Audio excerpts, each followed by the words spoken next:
Hello everybody, my name is Zeke. Welcome to my channel. In today's video, I'm going to be talking about some literary fiction and some classics that I want to reread sometime in the future. I'm not going to say the near future because who knows, but they are books that I'm really have liked in the past and have reasons that I really want to read them again and hopefully get more out of them on a reread. I have 5 books to talk about. They're all very different.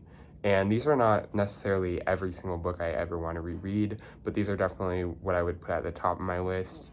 And I don't know, as I said, when I'll get to them, but I want to try to make it a priority to reread more because I don't often reread books.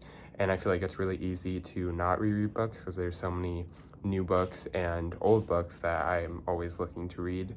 But I think rereading old favorites is something I really want to get more into because obviously if I've really liked them in the past, maybe I could get even more out of them and I want to have a good experience with them again. And also I feel like it can be a way where if I'm really just looking to read something I know I'm going to enjoy, rereading something I really liked in the past is a great way to make sure it'll be a good experience. So the first one I'm going to talk about is actually inspired by what I'm reading now.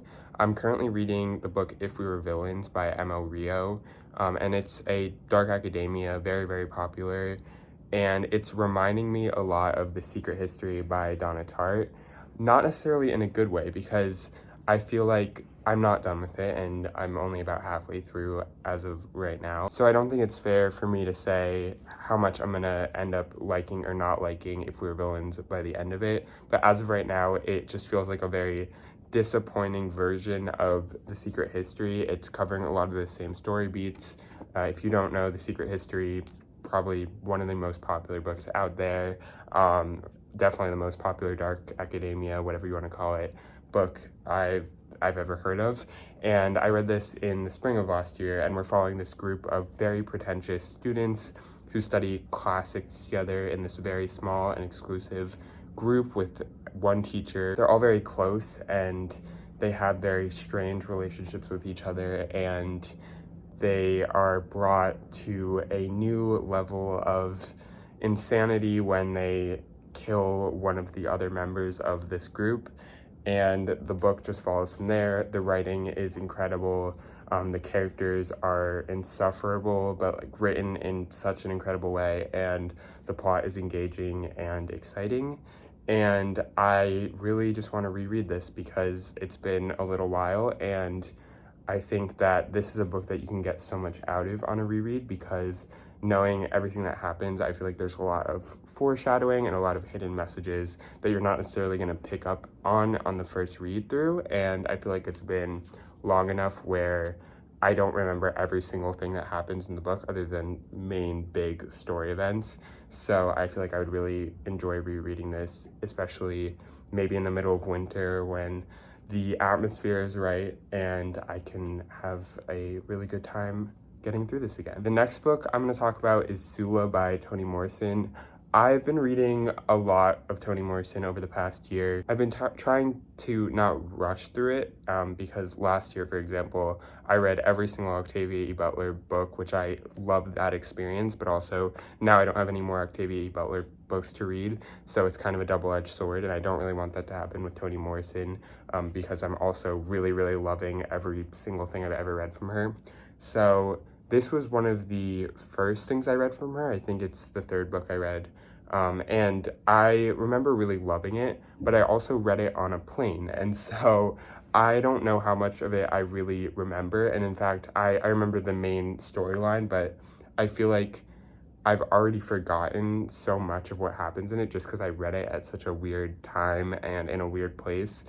And I really want to have that experience again. And I feel like I'll get a lot more out of it sitting down and actually taking my time and reading through it. It's also very short, and in this book we're following this relationship between these 2 girls who kind of grew up together and their lives kind of diverged in different directions, and then they are brought back together and we're just seeing the differences in their lives, and it's very also centered on this one community, and it's just, I just remember really liking it, but I feel like I already don't remember a lot, and I feel like I'd get so much out of it on a reread.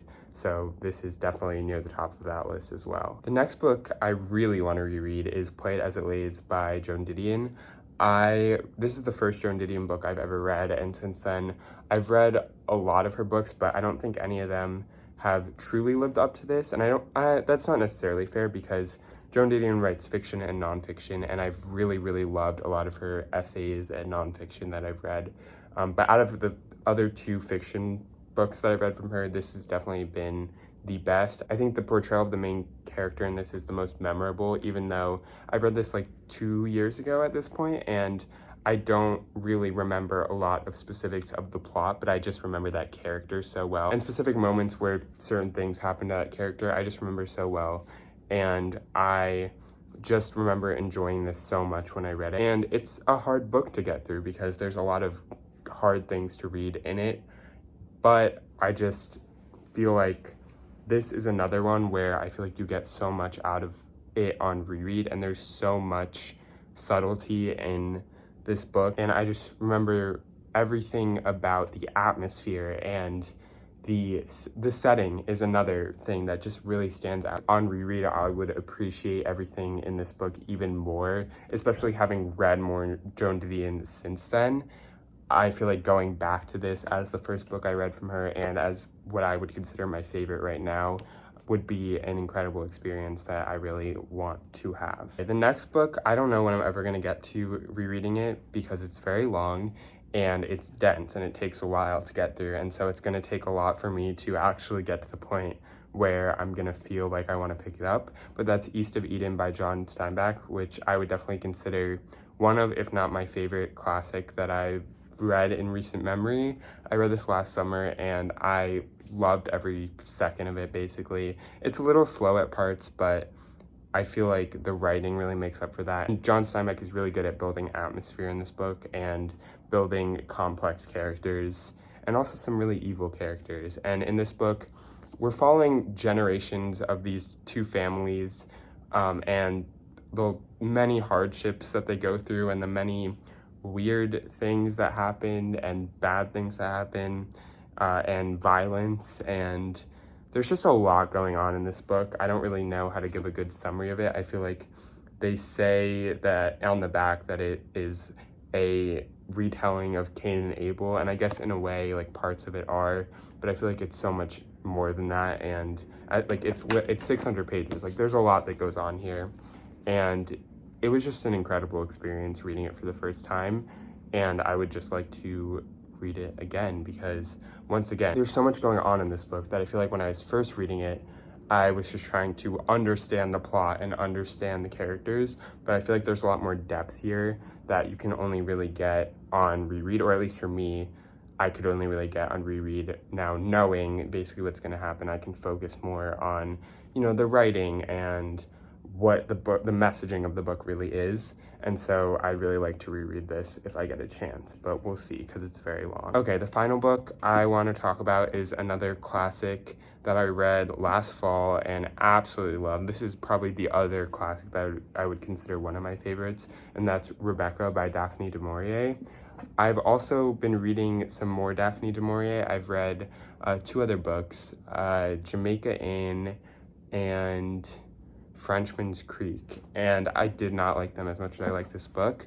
The one thing she's very consistent with is her writing. Her writing is always beautiful, but I think none of the plot or characters that I've read in her other books have really lived up to Rebecca. It's just such a well-told story and with such a brilliantly created atmosphere, and just has stuck with me for so long. And I read a kind of, not retelling, but a book highly inspired by it recently, The Hacienda, and I liked certain aspects of it, but it just reminded me how much I love the original Rebecca and how much it has really stuck with me for so long, because I was reading that book and I was like, yeah, that's just like Rebecca. I liked that Rebecca did this instead of that. And in a way, it probably ruined my experience of reading that book, but I think it's worth it for having read this because it's just incredible. If you don't know, Rebecca is named after the dead wife of the new husband of the narrator of this book. Following the experience of this new wife in the house of her new husband with all of the weird rooms in the house, with all of the strange people that surround whatever happened in the past, and with the haunting specter of Rebecca hanging over her, where Rebecca was perfect in every way and she can't seem to live up to that. But there's more going on than what it originally seems like, and this book is just, the writing is incredible. I think the writing is what carries it from being a good book to a great book. The plot kind of sounds simple, but it's just the way that the atmosphere and the characters and the story is written. It's all about how it's written that really pushes this into being incredible. I really want to reread this, and also I want to read more Daphne du Maurier, and hopefully something will finally click with me more. I haven't read My Cousin Rachel, which is maybe her other most popular book. I think that's what it's called, and so that's definitely also on the list, but at some point I really want to reread this because it really just shook my world and I really loved it and I want to read it again. Okay, those are the 5 books I would say I'm most excited to reread. As I said before, there are plenty of books I would theoretically like to reread, but you know, realistically, how many books am I actually going to reread in a year? I don't know, but hopefully I will get to some of these relatively soon. I don't know how I'm going to stick with that, if that's actually going to happen, but I would love it if it did, and I am just excited to try to do this more because I never reread books, and I think what's the point of having all the books if I'm never gonna read them again? And as I said with all of these books, I feel like on a second read, you can just get so much more out of a book, and I want to do that more because why wouldn't I want to get more out of the books I love? So that's gonna do it for this video. I hope you enjoyed watching. If you did, please feel free to like, comment, or subscribe if you want. I try to post videos once a week. Sometimes it's more, sometimes it's less, but I will see you in the next one.